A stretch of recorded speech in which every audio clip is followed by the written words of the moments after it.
हाथरस कांड को लेकर पुलिस का एक्शन तेज हो गया है। सूरजपाल उर्फ बाबा साकार हरि की तलाश भी तेज कर दी गई। मुख्य आरोपी वेद प्रकाश की भी तलाश जारी है। यूपी के हाथरस में भगदड़ मचने के बाद जिस तरह से 123 लोगों की जान गई है उसमें एक्शन लिया जा रहा है, लेकिन जिस नारायण साकार हरि उर्फ भोले बाबा के सत्संग में इतना बड़ा हादसा हुआ वो अब तक फरार है। इस बीच वो डिटेल भी निकलकर सामने आई है जिससे ये पता चला है कि भोले बाबा मैनपुरी में ही छिपा हुआ है। फिलहाल पुलिस बाबा की तलाश में लगी हुई है और ये एक्शन तेजी के साथ आगे बढ़ाया जा रहा है। न सिर्फ भोले बाबा को ढूंढा जा रहा है बल्कि मुख्य आरोपी वेद प्रकाश को भी तलाशा जा रहा है। हाथरस कांड को लेकर पुलिस का एक्शन तेज होता हुआ सबसे बड़ा सवाल ऐसे में यही कि आखिरकार बाबा है कहां। तमाम जो इंटरनल रिपोर्ट्स और जो जानकारी अंदर खाने से सामने आई है, जो अनुयायियों से बातचीत के दौरान तथ्य निकलकर सामने आए हैं, सभी ने ज्यादातरों ने यही कहा है कि बाबा मैनपुरी के उस आश्रम में आया था, उसके बाद वहां से बाहर नहीं निकला। तो ऐसे में संभवतः यही आशंका जताई जा रही है कि मैनपुरी में ही वो छिपा हुआ है, लेकिन पुलिस कह रही है कि बाबा आश्रम में नहीं है। पुलिस ने यह दावा किया है कि बाबा को ढूंढा जा रहा है, जल्दी उसे भी पकड़ लिया जाएगा। साथ ही साथ जो जानकारी सामने आ रही है, यूपी पुलिस के जो तमाम आला अधिकारी हैं वो कह रहे हैं कि अगर जरूरत पड़ती है इस पूरे मामले की जांच पड़ताल में पूछताछ की तो बाबा से पूछताछ भी की जा सकती है, लेकिन जाहिर तौर पर उससे पहले बाबा को पकड़ना होगा, उसे ढूंढना होगा। और बाबा कहां फरार चल रहा है, कहां वो अंडरग्राउंड हो चुका है, क्या मैनपुरी में ही वहां पर वो छिपा हुआ है, पुलिस के साथ क्या आंख मिचोली खेल रहा है, ये बहुत सारे सवाल इस समय खड़े होते हुए। और पुलिस कह रही है कि जांच जारी है, बहुत सारी टीमें बनाई गई है जांच करने के लिए, हर एंगल से हर स्तर पर जांच की जा रही है। फिलहाल तो एक्शन के नाम पर बता दें आपको 6 आयोजक गिरफ्तार किए गए हैं जिनमें 2 महिलाएं भी शामिल है। और इस तरह से पुलिस की तरफ से कोशिश ये दिखाने की कि लोगों को पकड़ा जा रहा है, उनसे पूछताछ की जा रही है और पूछताछ के आधार पर अगर लगेगा कि बाबा से भी पूछताछ की आवश्यकता है तो उन तक भी पहुंचा जाएगा, उनसे भी पूछताछ होगी। मैनपुरी से हमारे साथ अरुण यादव, हमारे संवाददाता, ज्यादा जानकारी के साथ फोन लाइन पर जुड़ गए हैं। अरुण, पता लग पा रहा है क्या बाबा कहां छिपा है? जानकारी के मुताबिक मैनपुरी में ही कहीं पर है, लेकिन पुलिस को पता क्यों नहीं लग पा रहा है? जी बिल्कुल, देखिए शिल्पा जी, मैं बता दूं, लगभग आज तीसरा दिन है जे देख रहे हैं आपके मैनपुरी में जो आश्रम है यहाँ पर ही बाबा जी मौजूद हैं। क्योंकि जो अनुयायी हैं उनसे भी कल जो बात हुई, कल कुछ कानपुर से भी लोग बाबा जी से मिलने आए थे, हालांकि पुलिस ने मिलने नहीं जाने दिया। वो भी ये दावा कर रहे हैं कि बाबा जी इसी आश्रम में है, मैनपुरी आश्रम में। हालांकि देर रात कल एसआईटी भी आई थी, एसआईटी आश्रम के अंदर गई थी, जहां पर आश्रम 2 से 3 घंटे लगातार एसआईटी आश्रम के अंदर रही है। बाहर निकलने के बाद जो गाड़ियां, लग्जरी गाड़ियां जो बाबा के काफिले में चलती है, उन गाड़ियों को भी अपने कब्जे में लेकर साथ में ले गई है। हालांकि बताया जा रहा है कि बाबा इसी आश्रम में ही मौजूद है मैनपुरी में जी, लेकिन पुलिस प्रशासन इसकी पुष्टि नहीं कर रहा है। कितना बड़ा ये आश्रम है अरुण, बताइए जरा, कितने बीघे में फैला हुआ है, कितने इसके गेट्स हैं? और जिस तरह से आप बता रहे हैं कि एसआईटी की टीम भी वहां पर गई थी, क्या दबिश डालने के लिए गई थी, बाबा को खोजने के लिए गई थी, नहीं मिले बाबा, उसके बाद क्या मीडिया के सामने आकर किसी तरह का कोई रिएक्शन पुलिस की तरफ से, एसआईटी की टीम की तरफ से दिया गया, कोई जानकारी दी गई? देखिए शिल्पा जी, मैं बता दूं आपको, अभी तक तो कोई उनकी तरफ से रिएक्शन नहीं दिया गया। कहीं ना कहीं जो अधिकारी वो भी कैमरे के सामने से बचते नजर आ रहे हैं। लेकिन हाँ, अगर जो आश्रम की बात करें तो आश्रम जो है बाबा का वो किसी 5 सितारा होटल से कम नहीं है। कम लमसम 21 बीघा में आश्रम बना हुआ। आश्रम के अंदर ऐसी कोई सुविधा नहीं है जो बाबा जी के आश्रम में हो ना। जनरेटर भी है, एसी भी है और बहुत आलीशान आश्रम बना हुआ है।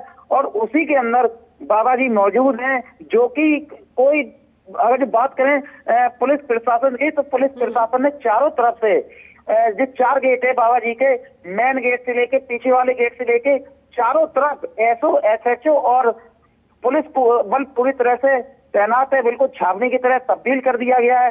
हालांकि अंदर से कोई भी जो एसआईटी थी वो ही अंदर गई थी, लेकिन उन्होंने आने के बाद कोई ऐसा जवाब नहीं दिया है जो कि प्रमुखता वाला दबाव के आखिरकार बाबा की गिरफ्तारी होगी या नहीं होगी, ऐसा इस तरीके का कोई जवाब नहीं दिया है जी शिल्पा जी। अरुण, ऐसे में सवाल ये भी खड़ा हो रहा है कि ये दावा करता है बाबा 1 रुपया किसी से दान नहीं लेता है, फिर भी 100 करोड़ की संपत्ति का मालिक बताया जा रहा है। 5 स्टार होटल की तरह आलीशान इसने अपने जगह जगह आश्रम बनाए हुए हैं। ये कैसे संभव हुआ? फिर ये खेल कैसे खेल रहा था? ये सारा पीछे की कहानी क्या है?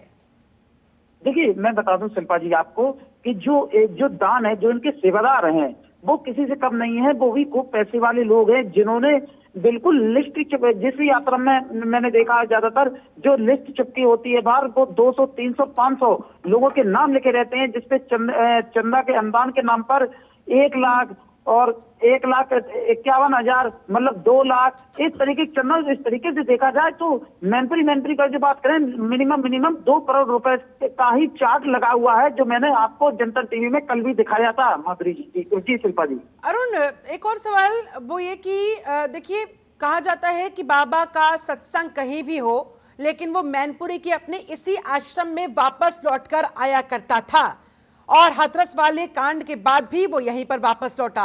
ऐसा इस आश्रम में ऐसा क्या खास है? ऐसा इस आश्रम से, मैनपुरी से उनका क्या कनेक्शन है? जी देखिए शिल्पा जी, मैं बता दूं, जो ये बाबा जी रहने वाले हैं वो जनपद कासगंज के एक पटियाली तहसील पड़ती है, उसके अंतर्गत बहादुर नगर गांव पड़ता है, वहां के ये रहने वाले हैं। और वहां से अगर जो देखा जाए दूरी बहुत ही कम है, लेकिन इसी आश्रम में, ज्यादातर इसी आश्रम, जब मैनपुरी में सत्संग करते थे तो लगातार मीडिया कवरेज के लिए जाती थी, और उनके जो सेवादार होते थे, कहीं ना कहीं जो किसी को वीडियो बनाते देख लिया तो बदतमीजी करते थे और मारपीट की नौबत तक आ जाती थी। तो मीडिया जैसे उनकी कवरेज है, उनसे कैमरे से उनका दूर दूर तक मीडिया से नाता नहीं रहा है। हालांकि जहां भी आश्रम, मैनपुरी वाला आश्रम देखें, ऐसी कोई सुविधा नहीं है जो आश्रम में होना, लेकिन एक सीसीटीवी कैमरा है वो आश्रम में कहीं भी नहीं लगा हुआ, ना गेट पर लगा हुआ है ना अंदर लगा हुआ है सीसीटीवी कैमरा कहीं भी नहीं लगा हुआ है शिल्पा जी। बिल्कुल, और ऐसे में फिर पुलिस के सामने भी चुनौती होगी अरुण, बाबा को खोजने की, फुटेजेस जुटाने की, जानकारी प्राप्त करने की कि वो वहां पर आया नहीं आया तो कितने बजे आया, और अगर यहां से फरार हुआ, यहां से बाहर निकला तो कितने बजे बाहर निकला, कैसे पता लगाएगी? जी देखिए, जो वहाँ के प्रत्यक्षदर्शी है, जो वहाँ के लोग हैं, जो बाबा के सेवादार हैं और जो बाबा जी के अनुयायी हैं, उनका साफ तौर पर कहना था कि बाबा जी हाथरस हादसे के बाद सीधे मैनपुरी ही आए थे, क्योंकि जिस दिन हाथरस का हादसा हुआ था उस दिन भी मैंने कवरेज करके दिखाया था। वहां पर जो पहले से ही घटना से पहले से ही बाबा जी को, घटना के बाद आए हैं, लेकिन बाबा जी का प्रोग्राम ही मैनपुरी ही लगा था। जो प्रोग्राम जो लगा था, क्योंकि वहाँ की साज सजावट हम देख सकते थे कि जो फूल मालाएं जो डली थी, जो बहुत रंगोली सी सजी हुई थी, उस पर लगातार बाबा जी का आना था। जो अनुयायी थे वो लगातार ये कह रहे थे बाबा जी इसी आश्रम में आए हैं, और बाबा जी इसी यात्रा में। हालांकि पुलिस प्रशासन इसकी क्यों नहीं पुष्टि कर रहा है? अगर जो बाबा जी यहाँ है नहीं तो आखिरकार हैं कहाँ बाबा जी? क्योंकि प्रशासन, पुलिस, एक तरफ तो पुलिस प्रशासन पुष्टि नहीं कर रहा है कि मैनपुरी के इस आश्रम में बाबा है या नहीं, दूसरी तरफ पुलिस की तरफ से यह भी बयान जारी किया जा रहा है कि अगर जरूरत पड़ती है तो बाबा से पूछताछ होगी। यानी कि समझ में नहीं आ रहा है, ये पेज जो फंसा हुआ है, पहले पूछताछ तो बाद में, पहले तो बाबा को पकड़ा जाना होगा, बाबा तक पहुंचना होगा, उसके बाद ही तो पूछताछ संभव होगी। जी बिल्कुल, कहीं ना कहीं पुलिस की भी लापरवाही दिखाई दे रही है, जो अभी तक इतनी बड़ी भयावह घटना होने के बाद अभी तक बाबा की आखिरकार गिरफ्तारी नहीं हुई है, और ना किसी को, पुलिस प्रशासन किसी को पता तक नहीं है हालांकि बाबा जी कहाँ है। लेकिन मैनपुरी में ये दावा लगातार खबरें चल रही है, मैनपुरी बाबा है बाबा। अगर जो बाबा नहीं है तो मीडिया कर्मियों को अंदर क्यों नहीं जाने दिया जा रहा? आश्रम के अंदर मीडिया कर्मियों को क्यों रोका जा रहा है? अगर जो नहीं है तो आश्रम के अंदर, हर जगह के आश्रम में मीडिया कर्मी जा रहे हैं, लेकिन मैनपुरी के ही आश्रम में अंदर मीडिया कर्मियों को क्यों नहीं जाने दिया जा रहा है? यहाँ जहाँ के ये रहने वाले हवाले से अरुण, ये भी बात सामने आ रही है कि जो लोकेशन है बाबा की वो ट्रेस हुई है, और लोकेशन जो है वो आश्रम के भीतर की ही मिली है। इस बात पर यानी कि कहीं ना कहीं फिर पुष्टि होती हुई इस बात की कि वो अंदर ही छिपा हुआ है। तो फिर ऐसे में सवाल खड़ा हो रहा है कि पुलिस आखिरकार इसे छिपा क्यों रही है, बता क्यों नहीं रही है? देखिए शिल्पा जी, मैं आपको बता दूं, कहीं ना कहीं पुलिस पूरी तरीके से छुपा रही है, क्योंकि जनतन टीवी इस चीज की बिल्कुल पुख्ता पुष्टि करता है कि बाबा जी इसी यात्रा में लगातार आज तीसरा दिन हो गया है, लेकिन लोग बाग मिलने भी आ रहे हैं बाबा जी से, पुलिस प्रशासन उनको अंदर जाने नहीं दे रहा है।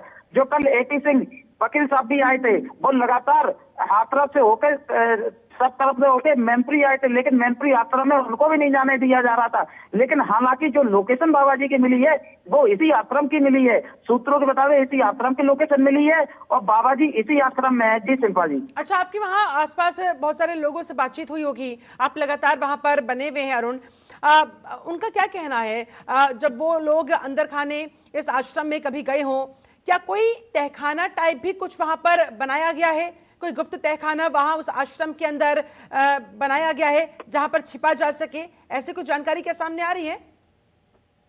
जी बिल्कुल शिल्पा जी, ये तो बताना पॉसिबल नहीं है, क्योंकि हालांकि मीडिया कर्मी को अंदर नहीं जाने दिया है, जाया गया है। लेकिन जो किसी न किसी तरीके से जो देखा गया है, अगर जो पुलिस प्रशासन जब बाउंड्री पे चढ़ने की वीडियो बनाने की कोशिश करता है तो पुलिस प्रशासन वीडियो हालांकि बनाने नहीं देते हैं।